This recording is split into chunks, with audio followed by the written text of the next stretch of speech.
ইতিমধ্যেই এই সরকার এবং রাজনৈতিক দলগুলোর সাথে মুখোমুখি অবস্থান দাঁড়িয়ে গেছে অনেক ইস্যুতে, বিপরীতমুখী অবস্থার সৃষ্টি হয়েছে। এই অবস্থা যদি চলে তাহলে তো আমরা যেই ফাঁসিবাদের বিরুদ্ধে লড়াই করেছি, যাদেরকে আমরা প্রতিহত করার কথা বলছি, প্রতিরোধ করার কথা বলছি, তারা তো সুযোগ পাবেই। গণ অভ্যুত্থান পরবর্তী সরকার, এই গণ অভ্যুত্থানের মাস্টারমাইন্ড ছিল যারা, শেখ হাসিনা তো হেলিকপ্টারে পালিয়েছে। আসাদুজ্জামান খান কামাল তো কিছুদিন আগেই ভারতীয় পত্রিকায় সাক্ষাৎকারে বলেছে তিনি 5, 6, 7 তারিখ দেশে ছিলেন। ওবায়দুল কাদের দেশে ছিলেন। তারা কিভাবে দেশ থেকে পালিয়ে গেল তার একটা তদন্ত কমিটি হয়েছে। এই সরকার আমাদের সরকার, আমরা সমর্থন করেছি, তাই বলে যা ইচ্ছা তাই করবো, আমরা কি সব মেনে নেব, সব সমর্থন করব? আমরা অনতি বিলম্বে ওবায়দুল কাদের, আসাদুজ্জামান খান কামাল সহ এই গণহত্যার মাস্টারমাইন্ডরা কিভাবে পালিয়েছে তার একটা পরিষ্কার ব্যাখ্যা আমরা সরকারের কাছ থেকে জানতে চাই। গত 16 বছরে দেশ থেকে 28 লক্ষ কোটি টাকা পাচার করে নিয়ে গেছে। এই পাচারের সাথে কারা কারা জড়িত ছিল তার তালিকা হয়েছে, একটা শ্বেতপত্র হয়েছে। কিছু ব্যক্তিকে দায়িত্ব দেওয়া হয়েছে, তারা কিছু পাচারের তথ্য দিয়ে দিয়েছেন। এই পাচারের সাথে কারা কারা জড়িত ছিল তাদেরকেও বিচারের মুখোমুখি করা হোক। তাতে যদি বাংলাদেশের শীর্ষ ব্যবসায়ী, সেটা বসুন্ধরা, এস আলম, রূপায়ণ, আমিন মোহাম্মদ, এরকম শীর্ষ দখলদার মাফিয়াদেরকে যদি গ্রেপ্তার করতে হয়, এটাই হবে নতুন বাংলাদেশের প্রতিচ্ছবি। ওদেরকে গ্রেপ্তার করেন যাতে ভবিষ্যতে কেউ দেশের টাকা পাচার করে, জনগণের সাথে প্রতারণা করে, জনগণের সম্পদ দখল করার এই দুঃসাহস কেউ না দেখায়। কিন্তু এখন পর্যন্ত আপনারা দেখেছেন কোন শীর্ষ 2 নম্বর ব্যবসায়ী, বসুন্ধরা আপনার চেয়ারম্যান জনাব আহমেদ আকবর সোবান সাহেব, তিনি বলেছেন যে মরার পরেও শেখ হাসিনার সাথে মানুষে বলে আলেম ওলামা কিংবা তাদের একজন বুজুর্গ ব্যক্তি, যে তার সাথে যেন জান্নাতে দেখা হয়। স্বামী বলে স্ত্রীর কথা, স্ত্রী বলে স্বামীর কথা, আত্মীয় স্বজনের কথা।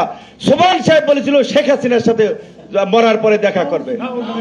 হ্যাঁ, সেই ব্যবসায়ীরা এখনো কিন্তু দাপটের সাথে ব্যবসা করছে।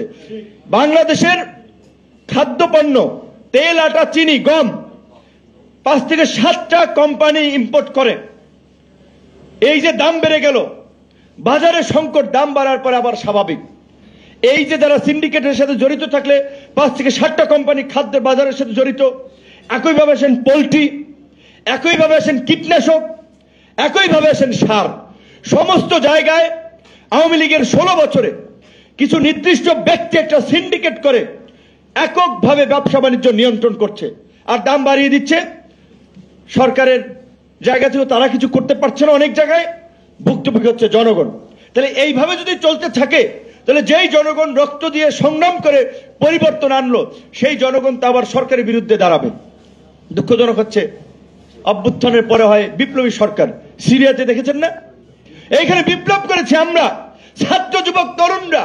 উপদেষ্টা পরিষদে আছেন 60, 70, 80 বছরের বয়োবৃদ্ধরা, নড়তে পারে না, চড়তে পারে না, তারা 3-4টা মিনিস্ট্রি নিয়ে বসে আছেন।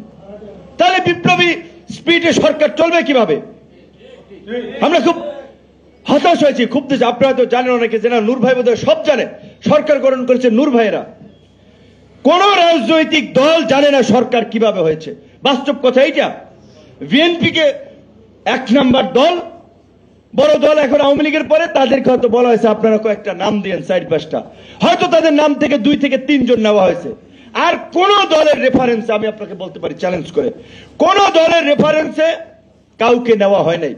কোত্থেকে এই তালিকাটা আসলো, কোন এমবেসি থেকে তালিকা আসলো, কোন গোয়েন্দা সংস্থা থেকে তালিকা আসলো আমরা জানি না।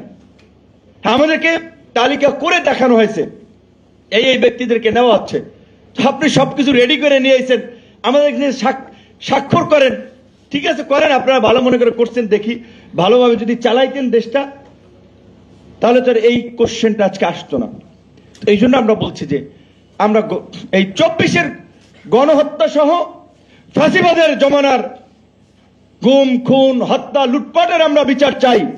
কিন্তু 24-এর গণহত্যার বিচার, এই গণহত্যার মাস্টারমাইন্ড থেকে এই গণহত্যার সাথে যারা জড়িত তাদেরই এখন পর্যন্ত গ্রেপ্তার করা হয় নাই। একটা ট্রাইব্যুনাল গঠন করা হয়েছে। একটা ট্রাইব্যুনাল দিয়ে এই বিচার কার্য সম্পন্ন করা সম্ভব না। 5টা ট্রাইব্যুনাল করে দিত। বুঝতেছি না আসলে কেন এইভাবে হচ্ছে। সেই জায়গা থেকে অনেক ক্ষোভের কথা আছে, আক্ষেপের কথা আছে। আমরা সরকার পরিষ্কারভাবে বলতে চাই, আমরা আর মাসখানেক সময় দেখব।